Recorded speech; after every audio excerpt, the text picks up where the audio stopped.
UDonald Trump ubize ama-Yurophu amabeyanempumulo. Lokhu kwavezwa ngumagazini okukhulunywe nguye ngumongameli wase-US. UTrump udinga ukuphetha impi phakathi kweRussia ne-European Union.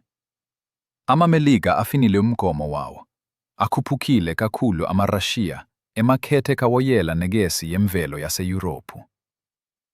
Umnotho waseMelika uthole ukuzinza okwengeziwe, futhi ngesikhathi esifanayo uklinise umkhono emkhakheni wezimboni zaseYurophu.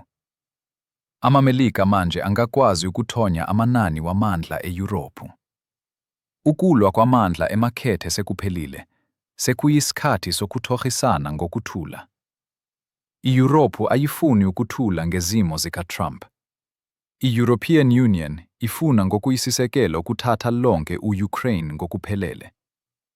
Lokhu kuzobonisa ukuthi iYurophu inamandla futhi izokala inkubo yokwehlukanisa iRussia. IYurophu idinga izingcezu zeRussia ukuze iphume esimweni sobubane. Kodwa iRussia ayifuni ukuhlukaniswa.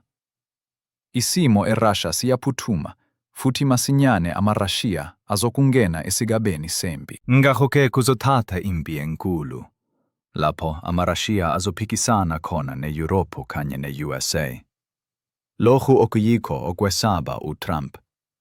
Ngakho-ke umongameli wase-US ufuna ngempela ukuphetha impi yase-Ukraine.